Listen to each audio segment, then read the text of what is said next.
Asia's property market is sending some mixed signals while countries like India and Japan continue to post a record demand and rising investments.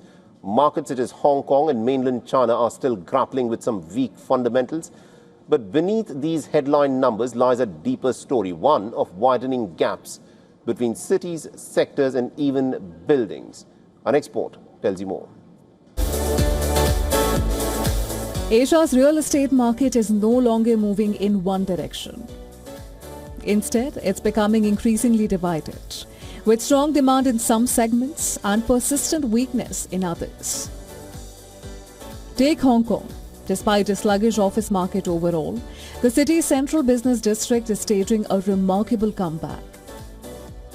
According to CBRE, rents for premium Grade A offices in Central surged 18.5% on an annualized basis in the first half of this year, driven by a revival in capital markets and growing demand for high-quality office space. Yet outside the core financial district, rents continue to remain under pressure, highlighting a growing divide within the same city. India, meanwhile, continues to outperform most regional peers. Institutional investment in Indian real estate reached nearly $20 billion in 2024-25, up sharply from $4.2 billion in 2021.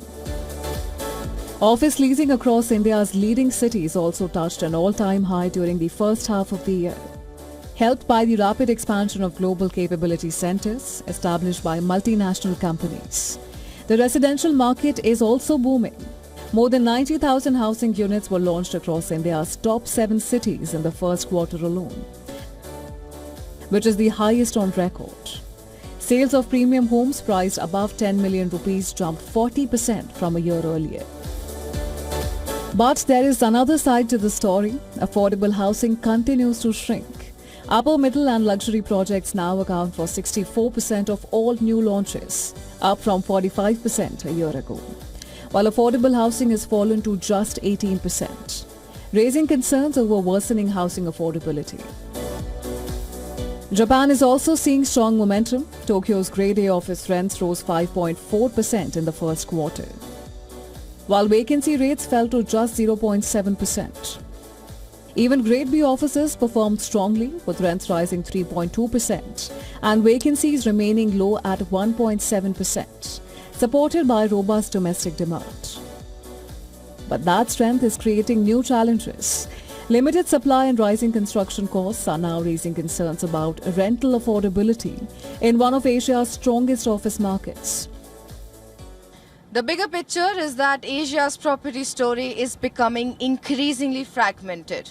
Strong investment numbers no longer tell you the whole story. While premium offices and luxury housing continues to attract capital, affordable housing shortages and widening gaps between prime and non-prime markets are becoming more pronounced. Now, for investors, developers and policymakers alike, the challenge now is understanding where growth is truly sustainable and where underlying vulnerabilities are beginning to emerge. Well, this is Adhya Juneja reporting for WION World is One. For all the latest news, download the WION app and subscribe to our YouTube channel.